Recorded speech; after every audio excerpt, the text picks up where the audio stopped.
A disparate collection of vagabonds and strays. Did you have anyone particular in mind?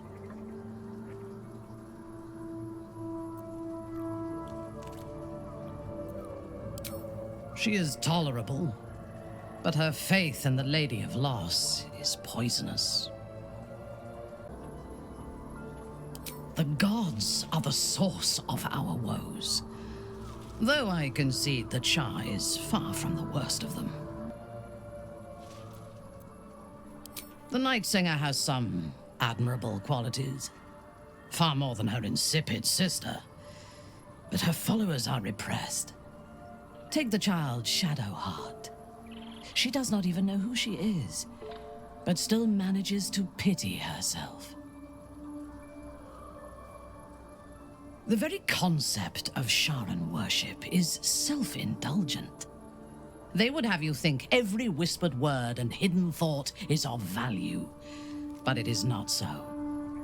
I have performed 1,000 interrogations, squeezing out the most guarded secrets held in heart, mind, and soul. I can tell you this. When the trivial parts have been whittled away and I have sifted through what remains, in most cases, a person amounts to nothing at all. He's been deprived of freedom and strong blood for so long that he is addicted to both. While those addictions have their hold on him, he is still a slave.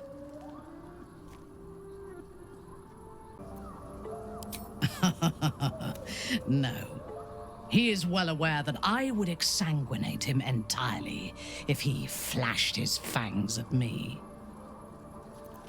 And while you live, you'll be enslaved to your appetites and hungers. We all feed on something, and if we are deprived of it, we will fight for it. But Astarion is not only bound to his needs and desires, he is still bound to something more powerful. His master. Free. What purpose does he have that does not involve his master? He fears him, he hates him, he dreams of him, and he will either kill him or die trying. Astarion is no more free of Cazador than you or I are free of our tadpoles. He will only be free when Cazador is dead, and that is as it should be.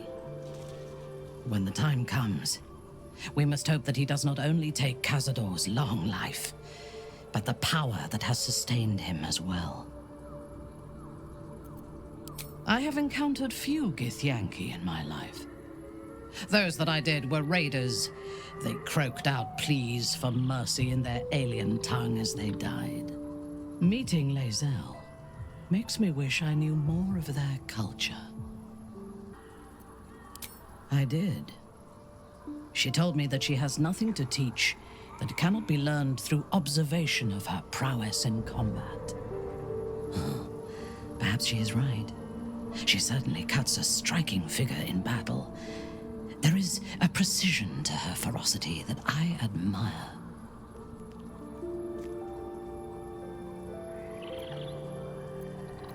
To one who only sees the surface of things, perhaps. You should look deeper. In spite of her youth, there is a patience and precision in Lae'zel's thoughts and actions that I admire. Those qualities will strengthen as she matures. To one who only sees the surface of things, perhaps.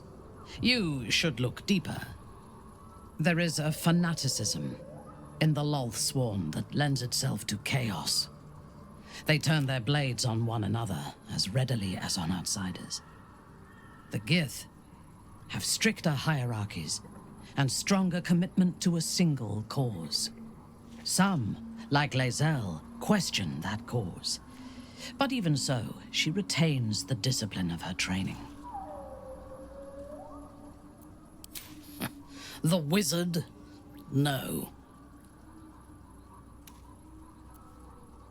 It is pointless. In my experience, the moment they leave their libraries, wizards have the life expectancy of a gnome in a war. Their mastery of the weave is commendable, but they are poor conversationalists. In my experience, they do not usually live long enough to make the effort of befriending them worthwhile. Either the enemy recognizes they are a threat and kills them swiftly, or their curiosity leads them to combust while experimenting with the limits of magic. Our wizard is already in a state of suspended combustion, thanks to that orb between his ribs. I suspect it is only a matter of time before he goes up in smoke. I will reserve my social graces for those who might live long enough to appreciate them. He is exceedingly self-righteous. Amusing, considering he bound himself to a devil.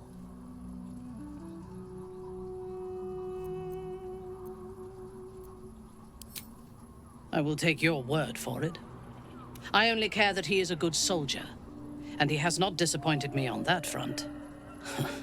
I would rather be allied with a warlock than the spoiled son of a noble who has more experience with diplomats than devils. I have never known anyone so ferocious and unassailable in battle, and yet so fragile and impermanent in their very being. I often think of mortality as a curse. In time, all that I am and all that I have known and learned will be lost. In time, our cities will be dust. Karlach does not seem to have such anxieties. Perhaps because she cannot afford to. She exists in the moment, and she will burn out and be gone in a moment. There is something very beautiful about that.